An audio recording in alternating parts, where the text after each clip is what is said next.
News next top ನ್ಯೂಸ್ಗೆ ಸ್ವಾಗತ. ನಾನು ಜೋಬಿನ್ ಅಮಾಸೆ ಬೈಲು. ಟಾಪ್ ನ್ಯೂಸ್ ನೋಡೋಣ. ಅದಕ್ಕೂ ಮುನ್ನ ಈ ಕ್ಷಣದ ಹೆಡ್ಲೈನ್. ಲಿವ್ ಇನ್ ರಿಲೇಶನ್ಶಿಪ್ಗೆ ತಿರುಗಿದ ಇನ್ಸ್ಟಾಗ್ರಾಮ್ ಪರಿಚಯ. ಕೋಪದಲ್ಲಿ ಯುವತಿಯ ಕತ್ತುಹಿಸಿಕೆ ಕೊಂದ ಜೊತೆಗಾರ. ರಾಜ್ಯ ರಾಜಧಾನಿಯಲ್ಲೊಂದು ಬೆಚ್ಚಿ ಬೀಳಿಸುವ ಘಟನೆ. ಕನ್ನಡಿಗರ ಆಕ್ರೋಶಕ್ಕೆ ಕ್ಯಾರೆ ಎನ್ನದ ರೈಲ್ವೆ ಇಲಾಖೆ. ಮುಂಬಡ್ತಿ ಪರೀಕ್ಷೆಯಲ್ಲಿ ಮತ್ತೆ ಕನ್ನಡಕ್ಕೆ ಕೋಪ್. ಕರವೆಯಿಂದ ಉಗ್ರ ಹೋರಾಟದ ಎಚ್ಚರಿಕೆ. ರಾಜ್ಯದಲ್ಲಿ ಕ್ಷೀಣಿಸಿದ ಮುಂಗಾರು ಅಬ್ಬರ. 4 ಜಿಲ್ಲೆಗಳಲ್ಲಿ ಮಾತ್ರ ಭಾರೀ ಮಳೆ ಮುನ್ಸೂಚನೆ. ಅನ್ನದಾತರಲ್ಲಿ ಹೆಚ್ಚಿದ ಆತಂಕ. ಅಯೋಧ್ಯೆ ರಾಮ ಮಂದಿರದಲ್ಲಿ ಅಪೂರ್ವ ನೈವೇದ್ಯ. ರಾಮಲಲ್ಲನಿಗೆ ಅರ್ಪಣೆಯಾಯಿತು 3 ಲಕ್ಷ ಮೌಲ್ಯದ ಮಾವು. ಕೃಷಿ ಲೋಕದಲ್ಲಿ ಹೊಸ ಕ್ರಾಂತಿಗೈದ ಸ್ಥಳೀಯ ರೈತ. ಆಟೋ ಚಾಲಕನ ಮಗ ಈಗ ಲ್ಯಾಂಬೋರ್ಗಿನಿ ಮಾಲೀಕ. ಹೆತ್ತವರ ತ್ಯಾಗಕ್ಕೆ ಪುತ್ರನಿಂದ ಅಪ್ರತಿಮ ಗೌರವ. ದುಬಾರಿ ವಾಹನಕ್ಕೆ ರಿಕ್ಷಾ ನಂಬರ್ ಪ್ಲೇಟ್ ಅಳವಡಿಸಿದ ಯುವಕ. ಬೆಂಗಳೂರಿನ ಮಲ್ಲೇಶ್ವರಂನಲ್ಲಿ ಸಹಜೀವನ ನಡೆಸುತ್ತಿದ್ದ ಯುವತಿಯೊಬ್ಬಳನ್ನ ಆಕೆಯ ಜೊತೆಗಾರನ್ನೇ ಕತ್ತುಹಿಸಿಕೆ ಹತ್ಯೆ ಮಾಡಿರುವ ಅತ್ಯಂತ ಆಘಾತಕಾರಿ ಘಟನೆ ಇತ್ತೀಚೆಗೆ ಬೆಳಕಿಗೆ ಬಂದಿದೆ. ಹಾಸನ ಜಿಲ್ಲೆಯ ಸಕಲೇಶಪುರ ಮೂಲದ 20 ವರ್ಷದ ಅನುಷಾ ಕೊಲೆಯಾದ ದುರ್ದೈವಿ ಹಾಗೂ 25 ವರ್ಷದ ಶರತ್ ಈ ಹೇಯ ಕೃತ್ಯ ಎಸಗಿದ ದಾರುಣ ಆರೋಪಿಯಾಗಿದ್ದಾನೆ. ಆರೋಪಿ ಶರತ್ ರಾಜಧಾನಿಯಲ್ಲಿ ವಾಟರ್ ಟ್ಯಾಂಕರ್ ಚಾಲಕನಾಗಿ ಕೆಲಸ ಮಾಡುತ್ತಿದ್ದನು. ಸಾಮಾಜಿಕ ಜಾಲತಾಣವಾದ ಇನ್ಸ್ಟಾಗ್ರಾಮ್ ಮೂಲಕ ಇವರಿಬ್ಬರ ಮಧ್ಯೆ ಸ್ನೇಹ ಏರ್ಪಟ್ಟು ಅದು ಪ್ರೇಮಕ್ಕೆ ತಿರುಗಿತ್ತು. ನಂತರ ಇಬ್ಬರು ಮಲ್ಲೇಶ್ವರಂ ಪ್ರದೇಶದ ಬಾಡಿಗೆ ಮನೆಯೊಂದರಲ್ಲಿ ಕಳೆದ 6 ತಿಂಗಳಿಂದ ಒಟ್ಟಿಗೆ ವಾಸಿಸುತ್ತಿದ್ದರು. ಕಳೆದ ಶನಿವಾರ ರಾತ್ರಿ ಇಬ್ಬರ ನಡುವೆ ವೈಯಕ್ತಿಕ ವಿಷಯಗಳಿಗೆ ಸಂಬಂಧಿಸಿದಂತೆ ತೀವ್ರ ಜಗಳ ನಡೆದಿದೆ. ಗಲಾಟೆ ವಿಕೋಪಕ್ಕೆ ತಿರುಗಿದಾಗ ಆಕ್ರೋಶಗೊಂಡ ಶರತ್ ತಡರಾತ್ರಿ ಅನುಷಾಳನ್ನ ಕತ್ತು ಹಿಸುಕಿ ಪ್ರಾಣ ತೆಗೆದಿದ್ದಾನೆ. ಈ ಘಟನೆಯ ನಂತರ ಗಾಬರಿಗೊಂಡ ಆತ ಅಲ್ಲಿಂದ ಪರಾರಿಯಾಗಿದ್ದನು. ಕೊಲೆ ನಡೆದು 2 ದಿನಗಳ ಬಳಿಕ ಅಂದರೆ ಸೋಮವಾರದಂದು ಆರೋಪಿಯು ತಾನು ಮಾಡಿದ ಅಪರಾಧವನ್ನ ವಕೀಲರೊಬ್ಬರ ಮುಂದೆ ಒಪ್ಪಿಕೊಂಡಿದ್ದಾನೆ. ತಕ್ಷಣವೇ ಎಚ್ಚೆತ್ತ ವಕೀಲರು ಈ ದಾರುಣ ಘಟನೆಯ ಬಗ್ಗೆ ಶೇಷಾದ್ರಿಪುರಂ ಪೊಲೀಸ್ ಠಾಣೆಗೆ ಮಾಹಿತಿಯನ್ನು ನೀಡಿದ್ದಾರೆ. ಕಾರ್ಯಪ್ರವೃತ್ತರಾದ ಪೊಲೀಸರು ಸ್ಥಳಕ್ಕೆ ಧಾವಿಸಿ ಪರಿಶೀಲನೆ ನಡೆಸಿದ್ದಲ್ಲದೆ ತಲೆಮರೆಸಿಕೊಂಡಿದ್ದ ಶರತ್ನನ್ನ ಯಶಸ್ವಿಯಾಗಿ ಬಂಧಿಸಿದ್ದಾರೆ. ಸದ್ಯ ಮೃತದೇಹದ ಮರಣೋತ್ತರ ಪರೀಕ್ಷೆ ಮುಗಿಸಿ ಪೋಷಕರಿಗೆ ಹಸ್ತಾಂತರಿಸಲಾಗಿದ್ದು ಪೊಲೀಸರು ಮುಂದಿನ ತನಿಖೆಯನ್ನ ಕೈಗೊಂಡಿದ್ದಾರೆ. ಸಾಮಾಜಿಕ ಜಾಲತಾಣಗಳ ಪರಿಚಯ ಮತ್ತು ಸರಿಯಾದ ತಿಳುವಳಿಕೆ ಇಲ್ಲದ ಲಿವ್ ಇನ್ ಸಂಬಂಧಗಳು ಹೇಗೆ ವಿಕೋಪಕ್ಕೆ ತಿರುಗಿ ಇಂತಹ ದುರಂತಗಳಲ್ಲಿ ಕೊನೆಗೊಳ್ಳುತ್ತವೆ ಎಂಬುದಕ್ಕೆ ಈ ಘಟನೆ ಸಾಕ್ಷಿಯಾಗಿದೆ. ಉತ್ತಮ ಸಂಸ್ಕಾರಯುತ ಶಿಕ್ಷಣದೊಂದಿಗೆ VSS English medium CBSE school Udupi Muddur. ನರ್ಸರಿಯಿಂದ 10ನೇ ತರಗತಿವರೆಗೆ ಶಿಕ್ಷಣದ ಜೊತೆಗೆ 5ರಿಂದ 10ನೇ ತರಗತಿವರೆಗಿನ ವಿದ್ಯಾರ್ಥಿನಿಯರಿಗೆ ಉತ್ತಮ ಹಾಸ್ಟೆಲ್ ಸೌಲಭ್ಯವೂ ಇದೆ. ನಿಮ್ಮ ಮಕ್ಕಳ ಪ್ರವೇಶಾತಿಗಾಗಿ ಈ ಸಂಖ್ಯೆಗೆ ಕರೆ ಮಾಡಿ. ನೈಋತ್ಯ ರೈಲ್ವೆ ಇಲಾಖೆಯು ತನ್ನ ಮೈಸೂರು ವಿಭಾಗದ ವಿವಿಧ ಹುದ್ದೆಗಳ ಮುಂಬಡ್ತಿಗಾಗಿ ನಡೆಸಲು ಉದ್ದೇಶಿಸಿರುವ ಲಿಖಿತ ಪರೀಕ್ಷೆಯಲ್ಲಿ ಮತ್ತೊಮ್ಮೆ ಕನ್ನಡ ಭಾಷೆಗೆ ಅವಕಾಶ ನಿರಾಕರಿಸುವ ಮೂಲಕ ಕನ್ನಡಿಗರ ಭಾಷಾ ಹಕ್ಕನ್ನು ಕಡೆಗಣಿಸಿದೆ. ಈ ಹಿಂದೆ ಕನ್ನಡ ಪರ ಸಂಘಟನೆಗಳ ತೀವ್ರ ಪ್ರತಿಭಟನೆಗೆ ಮಣಿದು ತಾತ್ಕಾಲಿಕವಾಗಿ ರದ್ದುಗೊಳಿಸಲಾಗಿದ್ದ ಪದೋನ್ನತಿ ಪರೀಕ್ಷೆಯನ್ನ ಇದೀಗ ಯಾವುದೇ ಬದಲಾವಣೆ ಇಲ್ಲದೆ ಜೂನ್ 25ರಂದು ನಡೆಸಲು ಇಲಾಖೆ ಹೊಸ ವೇಳಾಪಟ್ಟಿಯನ್ನ ಪ್ರಕಟಿಸಿದೆ. ಇಲಾಖೆಯ ಈ ಹಠಮಾರಿತನದ ಧೋರಣೆಯು ಕರ್ನಾಟಕದಲ್ಲಿ ಭಾರಿ ಆಕ್ರೋಶಕ್ಕೆ ಕಾರಣವಾಗಿದೆ. ಮೈಸೂರು ವಿಭಾಗದಲ್ಲಿ ಖಾಲಿ ಇರುವ ಆಫೀಸ್ ಸೂಪರಿಂಟೆಂಡೆಂಟ್, ಸೀನಿಯರ್ ಕ್ಲರ್ಕ್ ಮತ್ತು ಗೂಡ್ಸ್ ಟ್ರೈನ್ ಮ್ಯಾನೇಜರ್ ಸೇರಿದಂತೆ ಒಟ್ಟು 73 ಜವಾಬ್ದಾರಿಯುತ ಹುದ್ದೆಗಳ ಭರ್ತಿಗಾಗಿ ಕಂಪ್ಯೂಟರ್ ಆಧಾರಿತ ಪರೀಕ್ಷೆಯನ್ನು ನಿಗದಿಪಡಿಸಲಾಗಿದೆ. ಆದರೆ ಇಲಾಖೆಯು ಈ ಪರೀಕ್ಷೆಯ ಪ್ರಶ್ನೆ ಪತ್ರಿಕೆಗಳನ್ನ ಕೇವಲ ಹಿಂದಿ ಮತ್ತು ಇಂಗ್ಲಿಷ್ ಭಾಷೆಗಳಲ್ಲಿ ಮಾತ್ರ ಸಿದ್ಧಪಡಿಸುತ್ತಿದ್ದು ಪ್ರಾದೇಶಿಕ ಭಾಷೆಯಾದ ಕನ್ನಡದಲ್ಲಿ ಬರೆಯಲು ಇಲಾಖೆ ಅವಕಾಶ ಕಲ್ಪಿಸಲಿಲ್ಲ. ಇದು ನಮ್ಮದೇ ರಾಜ್ಯದಲ್ಲಿ ಕನ್ನಡಿಗರಿಗೆ ಮುಂಬಡ್ತಿ ಸಿಗದಂತೆ ವಂಚಿಸುವ ವ್ಯವಸ್ಥಿತ ಸಂಚು ಎಂದು ಕನ್ನಡ ಪರ ಹೋರಾಟಗಾರರು ದೂರಿದ್ದಾರೆ. ರೈಲ್ವೆ ಇಲಾಖೆಯ ಕ್ರಮವನ್ನ ಕರ್ನಾಟಕ ರಕ್ಷಣಾ ವೇದಿಕೆ ತೀವ್ರವಾಗಿ ಖಂಡಿಸಿದೆ. ಕರವೇ ರಾಜ್ಯಾಧ್ಯಕ್ಷರಾದ ಟಿ.ಎ. ನಾರಾಯಣಗೌಡ ಅವರು ಮಾತನಾಡಿ, ರೈಲ್ವೆ ಇಲಾಖೆಯು ತಕ್ಷಣವೇ ತನ್ನ ದೋಷಪೂರಿತ ನಿಯಮಗಳನ್ನು ತಿದ್ದಿಕೊಂಡು ಕನ್ನಡದಲ್ಲೂ ಪರೀಕ್ಷೆ ಬರೆಯಲು ಸೂಕ್ತ ಅವಕಾಶ ಹೊರಡಿಸಬೇಕು ಎಂದು ಆಗ್ರಹಿಸಿದ್ದಾರೆ. ಒಂದು ವೇಳೆ ಇಲಾಖೆಯು ತನ್ನ ಹಠವನ್ನ ಮುಂದುವರೆಸಿ ಜೂನ್ 25ರಂದು ಪರೀಕ್ಷೆ ನಡೆಸಲು ಮುಂದಾದರೆ ಬೆಂಗಳೂರು, ಮೈಸೂರು ಹಾಗೂ ಹುಬ್ಬಳ್ಳಿ ಸೇರಿದಂತೆ ರಾಜ್ಯದ ಎಲ್ಲಾ ಪರೀಕ್ಷೆ ಕೇಂದ್ರಗಳಿಗೆ ಮುತ್ತಿಗೆ ಹಾಕಿ ಉಗ್ರ ಹೋರಾಟ ನಡೆಸಲಾಗುವುದು ಮತ್ತು ಅಲ್ಲಿ ನಡೆಯುವ ಯಾವುದೇ ಅಹಿತಕರ ಘಟನೆಗಳಿಗೆ ರೈಲ್ವೆ ಆಡಳಿತ ಮಂಡಳಿಯೇ ಜವಾಬ್ದಾರಿಯಾಗಲಿದೆ ಎಂದು ಅವರು ಖಡಕ್ ಎಚ್ಚರಿಕೆ ನೀಡಿದ್ದಾರೆ. ಕರ್ನಾಟಕದಲ್ಲಿ ಈ ಬಾರಿ ಮುಂಗಾರು ಮಳೆಯ ಆರಂಭ ಆಶಾದಾಯಕವಾಗಿದ್ದರೂ ಪೆಸಿಫಿಕ್ ಮಹಾಸಾಗರದ ಮೇಲ್ಮೈ ತಾಪಮಾನದ ಹೆಚ್ಚಳದ ಪರಿಣಾಮವಾಗಿ ಜೂನ್ ಮಧ್ಯಭಾಗದಲ್ಲೇ ಮಳೆಯ ಪ್ರಭಾವ ಗಣನೀಯವಾಗಿ ಕುಸಿದಿದೆ. ಸಮುದ್ರ ಮಟ್ಟದ ಹವಾಮಾನ ವೈಪರೀತ್ಯಗಳಿಂದಾಗಿ ರಾಜ್ಯದ ಕರಾವಳಿ ಮತ್ತು ಮಲೆನಾಡು ಭಾಗಗಳಲ್ಲೂ ಸಾಧಾರಣ ಮಳೆಯಷ್ಟೇ ದಾಖಲಾಗುತ್ತಿದ್ದು ಒಣಹವೆ ಮೇಲುಗೈ ಸಾಧಿಸುತ್ತಿದೆ. ಭಾರತೀಯ ಹವಾಮಾನ ಇಲಾಖೆಯ ಮುನ್ಸೂಚನೆಯ ಪ್ರಕಾರ ಉತ್ತರ ಕರ್ನಾಟಕದ ಕೇವಲ 4 ಜಿಲ್ಲೆಗಳಿಗೆ ಮಾತ್ರ ಒಂದು ದಿನದ ಮಟ್ಟಿಗೆ ಭಾರಿ ಮಳೆಯ ಮುನ್ನೆಚ್ಚರಿಕೆ ನೀಡಲಾಗಿದೆ.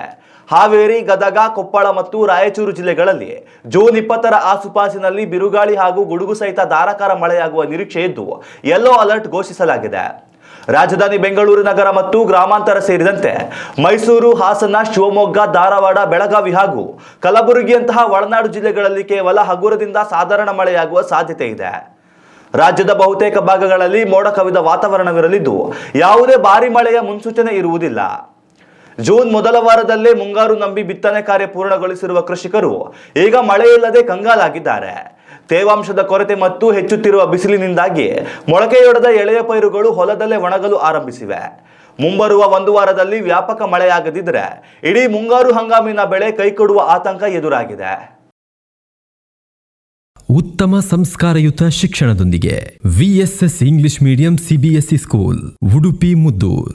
ನರ್ಸರಿಯಿಂದ 10ನೇ ತರಗತಿವರೆಗೆ ಶಿಕ್ಷಣದ ಜೊತೆಗೆ 5ರಿಂದ 10ನೇ ತರಗತಿವರೆಗಿನ ವಿದ್ಯಾರ್ಥಿನಿಯರಿಗೆ ಉತ್ತಮ ಹಾಸ್ಟೆಲ್ ಸೌಲಭ್ಯವೂ ಇದೆ. ನಿಮ್ಮ ಮಕ್ಕಳ ಪ್ರವೇಶಾತಿಗಾಗಿ ಈ ಸಂಖ್ಯೆಗೆ ಕರೆ ಮಾಡಿ. ಅಯೋಧ್ಯೆಯ ಭವ್ಯ ರಾಮ ಮಂದಿರದಲ್ಲಿ ಬಲರಾಮನಿಗೆ ಜಗತ್ತಿನ ಅತ್ಯಂತ ದುಬಾರಿ ತಳಿಯಾದ ಜಪಾನ್ನ ಪ್ರಸಿದ್ಧ ಮಿಯಾಜಾಕಿ ಮಾವಿನ ಹಣ್ಣನ್ನ ಪ್ರಥಮ ಬಾರಿಗೆ ಅತ್ಯಂತ ಭಕ್ತಿಯಿಂದ ಸಮರ್ಪಿಸಲಾಗಿದೆ. ಅಂತಾರಾಷ್ಟ್ರೀಯ ಮುಕ್ತ ಮಾರುಕಟ್ಟೆಯಲ್ಲಿ ಅತ್ಯಧಿಕ ವಿತ್ತೀಯ ಮೌಲ್ಯ ಹೊಂದಿರುವ ಈ ವಿಶಿಷ್ಟ ಮಾವನ್ನ ಸ್ಥಳೀಯ ರೈತರೊಬ್ಬರು ತಮ್ಮ ಸ್ವಂತ ಹೊಲದಲ್ಲಿ ಶ್ರಮ ವಹಿಸಿ ಅತ್ಯಂತ ಯಶಸ್ವಿಯಾಗಿ ಬೆಳೆಸಿದ್ದು ತಮ್ಮ ಸ್ವಂತ ತೋಟದ ಮೊದಲ ಫಸಲನ್ನ ದೇವರಿಗೆ ನೈವೇದ್ಯವಾಗಿ ನೀಡುವ ಮೂಲಕ ದೇಶಾದ್ಯಂತ ಇರುವ ಭಕ್ತರ ಗಮನ ಸೆಳೆದಿದ್ದಾರೆ.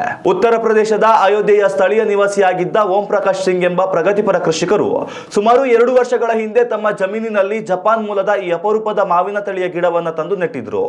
ಸ್ಥಳೀಯ ಹವಾಮಾನದ ತೀವ್ರ ವೈಪರೀತ್ಯಗಳ ನಡುವೆ ಈ ವಿದೇಶಿ ಗಿಡವು ನಮ್ಮ ಭಾರತದ ಮಣ್ಣಿನಲ್ಲಿ ಚೆನ್ನಾಗಿ ಬೆಳೆಯುವುದೇ ಎಂಬ ಆರಂಭಿಕ ಗೊಂದಲಗಳು ಹಾಗೂ ದೊಡ್ಡ ಆತಂಕಗಳಿದ್ದವು. ಆದರೆ ಆ ರೈತನ ನಿರಂತರ ಕಾಳಜಿ ಮತ್ತು ವಿಶೇಷ ಪೋಷಣೆಯಿಂದಾಗಿ ಈ ಮರವು ಪ್ರಸ್ತುತ ಋತುವಿನಲ್ಲಿ ಸುಮಾರು 1 ಡಜನ್ ಹಣ್ಣುಗಳ ಅತ್ಯುತ್ತಮ ಇಳುವರಿಯನ್ನು ನೀಡಿದೆ. ಸಾಂಪ್ರದಾಯಿಕವಾಗಿ ಧಾರ್ಮಿಕ ಪದ್ಧತಿಯಂತೆ ಈ ಅಪೂರ್ವ ಹಣ್ಣನ್ನ ತುಳಸಿ ದಳದೊಂದಿಗೆ ಬಲರಾಮನ ಪಾದಕ್ಕೆ ಅರ್ಪಿಸಿ ಅವರು ಧನ್ಯತೆ ಮೆರೆದಿದ್ದಾರೆ. ಜಾಗತಿಕ ಮುಕ್ತ ಮಾರುಕಟ್ಟೆಯಲ್ಲಿ ಸೂರ್ಯನ ಮೊಟ್ಟೆ ಎಂದೇ ಅತ್ಯಂತ ಜನಪ್ರಿಯವಾಗಿ ಕರೆಯಲ್ಪಡುವ ಈ ಮಿಯಾಜಾಕಿ ಮಾವಿನ ಹಣ್ಣಿನ ದರ ಪ್ರತಿ ಕಿಲೋಗ್ರಾಂಗೆ ಅಂದಾಜು 2.5 ರಿಂದ 3 ಲಕ್ಷ ರೂಪಾಯಿಗಳವರೆಗೆ ತಲುಪಬಹುದು. ಕೇವಲ ಒಂದೇ ಒಂದು ಹಣ್ಣಿನ ಮೌಲ್ಯವೇ ಸರಿಸುಮಾರು 1 ಲಕ್ಷ ರೂಪಾಯಿ ದಾಟಬಹುದು ಎಂದು ಮಾರುಕಟ್ಟೆಯ ಮೂಲಗಳಿಂದ ಅಂದಾಜಿಸಲಾಗಿದೆ. ಇವುಗಳ ಆಕರ್ಷಕ ಗಾಢ ಕೆಂಪು ಬಣ್ಣ, ಅಪ್ರತಿಮ ಸಿಹಿ ರುಚಿ, ಅತ್ಯಂತ ಮೃದುವಾದ ತಿರುಳು ಮತ್ತು ಅತ್ಯಲ್ಪ ನಾರಿನಂಶ ಇವುಗಳನ್ನು ಜಗತ್ತಿನ ಅತ್ಯಂತ ಐಷಾರಾಮಿ ಹಣ್ಣುಗಳ ಪಟ್ಟಿಗೆ ಅಗ್ರಸ್ಥಾನದಲ್ಲಿ ಸೇರಿಸಿವೆ. ಇದರ ಜೊತೆಗೆ ಇದರಲ್ಲಿ ಪೌಷ್ಟಿಕಾಂಶಗಳು ಮತ್ತು ಪ್ರಮುಖ ವಿಟಮಿನ್ ಅಥವಾ ಜೀವಸತ್ವಗಳು ಹೇರಳವಾಗಿದ್ದು ಅತ್ಯಧಿಕ ಪೌಷ್ಟಿಕ ಮೌಲ್ಯವನ್ನು ಹೊಂದಿದೆ. ಭಾರತದ ಕೃಷಿ ಕ್ಷೇತ್ರದಲ್ಲಿ ನಿರಂತರ ಹೊಸ ಪ್ರಯೋಗಗಳನ್ನು ಮಾಡಲು ಇಚ್ಛಿಸುವ ಯುವ ರೈತರಿಗೆ ಅಯೋಧ್ಯೆಯ ಈ ಯಶೋಗಾಥೆ ಒಂದು ದೊಡ್ಡ ಪ್ರೇರಣೆಯಾಗಿದೆ. ಸ್ಥಳೀಯ ಪರಿಸರದಲ್ಲೂ ಸೂಕ್ತ ತಂತ್ರಜ್ಞಾನ ಹಾಗೂ ಕಠಿಣ ಪರಿಶ್ರಮ ಬಳಸಿ ಇಂತಹ ಜಾಗತಿಕ ತಳಿಗಳನ್ನು ಅತ್ಯಂತ ಯಶಸ್ವಿಯಾಗಿ ಬೆಳೆಯಬಹುದು ಎಂಬುದನ್ನು ಈ ಪ್ರಗತಿಪರ ಕೃಷಿಕ ಸಾಧಿಸಿ ನಿರೂಪಿಸಿದ್ದಾರೆ. ಸಾಮಾಜಿಕ ಜಾಲತಾಣಗಳಲ್ಲೂ ಈ ವಿಶಿಷ್ಟ ಸುದ್ದಿ ಈಗ ಸಖತ್ ವೈರಲ್ ಆಗಿದೆ ಮತ್ತು ಎಲ್ಲೆಡೆ ವ್ಯಾಪಕ ಪ್ರಶಂಸೆಗಳು ವ್ಯಕ್ತವಾಗುತ್ತಿದೆ. ಸಾಧನೆಯ ಶಿಖರವೇರಿದಾಗಲೂ ತಮಗೆ ಜನ್ಮ ನೀಡಿದ ಹೆತ್ತವರ ತ್ಯಾಗ ಮತ್ತು ಕಷ್ಟದ ದಿನಗಳನ್ನು ಮರೆಯದವರು ಮಾತ್ರ ಸಮಾಜದಲ್ಲಿ ನಿಜವಾದ ಆದರ್ಶ ವ್ಯಕ್ತಿಗಳಾಗುತ್ತಾರೆ. ಇದಕ್ಕೆ ಅತ್ಯುತ್ತಮ ಉದಾಹರಣೆಯಾಗಿ ನಿಲ್ಲುವಂತಹ ಅತ್ಯಂತ ಹೃದಯಸ್ಪರ್ಶಿ ಮತ್ತು ಅಪರೂಪದ ಘಟನೆಯೊಂದು ಸಾಮಾಜಿಕ ಜಾಲತಾಣಗಳಲ್ಲಿ ಭಾರಿ ವೈರಲ್ ಆಗಿದ್ದು ಲಕ್ಷಾಂತರ ಜನರ ಮೆಚ್ಚುಗೆಗೆ ಪಾತ್ರವಾಗಿದೆ. ಬಡತನದ ಕಠಿಣ ಪರಿಸ್ಥಿತಿಯ ನಡುವೆಯೂ ಕೇವಲ ತನ್ನ ಮಗನಿಗೆ ಉಜ್ವಲ ಭವಿಷ್ಯವನ್ನು ರೂಪಿಸಿಕೊಡಬೇಕೆಂಬ ಏಕೈಕ ಆಶಯದಿಂದ ತಂದೆಯೊಬ್ಬರು ಹಗಲಿರುಳು ಕಷ್ಟಪಟ್ಟು ಆಟೋ ರಿಕ್ಷಾ ಓಡಿಸುತ್ತಿದ್ದರು. ಆ ತಂದೆಯ ನಿರಂತರ ಪರಿಶ್ರಮ ಹಾಗೂ ಮಗನ ಕಠಿಣ ಛಲದ ಫಲವಾಗಿ ಆ ಯುವಕ ಇಂದು ಜಗತ್ತನ್ನೇ ಅಚ್ಚರಿಪಡಿಸುವಂತಹ ಅದ್ಭುತ ಯಶಸ್ಸನ್ನು ಗಳಿಸಿದ್ದಾನೆ. ಪ್ರಸ್ತುತ ಆತ ಕೋಟ್ಯಾಂತರ ರೂಪಾಯಿ ಮುಖಬೆಲೆಯ ಐಷಾರಾಮಿ ಲ್ಯಾಂಬೋರ್ಗಿನಿ ಸೂಪರ್ ಕಾರಿನ ಮಾಲೀಕನಾಗಿ ಹೊರಹೊಮ್ಮಿದ್ದಾನೆ. ಆದರೆ ಇಲ್ಲಿ ಸಾರ್ವಜನಿಕರ ಗಮನ ಸೆಳೆದಿರುವುದು ಆತನ ದುಬಾರಿ ಕಾರಲ್ಲ, ಬದಲಾಗಿ ಆತ ತನ್ನ ಹೆತ್ತವರಿಗೆ ಸಲ್ಲಿಸಿರುವ ಅಪೂರ್ವ ಗೌರವದ ನಡೆ. ತಾನು ಈ ಹಂತಕ್ಕೆ ತಲುಪಲು ಆಧಾರವಾಗಿದ್ದ ತಂದೆಯ ಬೆವರಿನ ಹನಿಗಳಿಗೆ ಧನ್ಯತೆ ಅರ್ಪಿಸಲು ಆ ಯುವಕ ತನ್ನ ಹೊಸ ಐಷಾರಾಮಿ ಕಾರಿಗೆ ತಂದೆಯ ಈ ಹಿಂದೆ ಓಡಿಸುತ್ತಿದ್ದ ಹಳೆಯ ಆಟೋ ರಿಕ್ಷಾದ ನೋಂದಣಿ ಸಂಖ್ಯೆ ನಂಬರ್ ಪ್ಲೇಟ್ ಅನ್ನು ಅಳವಡಿಸಿದ್ದಾನೆ.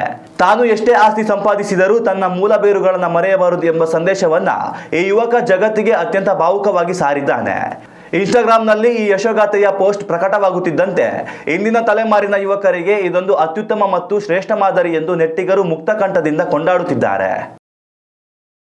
ಉತ್ತಮ ಸಂಸ್ಕಾರಯುತ ಶಿಕ್ಷಣದೊಂದಿಗೆ VSS English medium CBSE school Udupi Muddur. ನರ್ಸರಿಯಿಂದ 10ನೇ ತರಗತಿವರೆಗೆ ಶಿಕ್ಷಣದ ಜೊತೆಗೆ 5ರಿಂದ 10ನೇ ತರಗತಿವರೆಗಿನ ವಿದ್ಯಾರ್ಥಿನಿಯರಿಗೆ ಉತ್ತಮ ಹಾಸ್ಟೆಲ್ ಸೌಲಭ್ಯವೂ ಇದೆ. ನಿಮ್ಮ ಮಕ್ಕಳ ಪ್ರವೇಶಾತಿಗಾಗಿ ಈ ಸಂಖ್ಯೆಗೆ ಕರೆ ಮಾಡಿ.